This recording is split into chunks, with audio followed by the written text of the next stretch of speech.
Kung titignan mo yung pupuntahan, di pa parang malayo.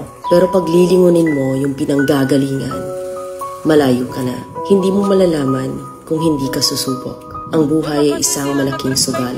Kung lagi kang takot sumugal sa isang bagay dahil takot kang mawalan, mauubos lang kung anong meron ka. Kung hindi ka mawawalan, hindi ka rin magkakaroon. Kung ano man ang mga desisyon mo ngayon, yun ang magiging buhay mo bukas. Lakasan mo lang yung loob mo. Dahil ang mundong to, aapakan lang ang mga mahihina. Ibangon mo palagi ang sarili mo. Balang araw, magugulat ka na lang na ang layo na pala ng narating mo.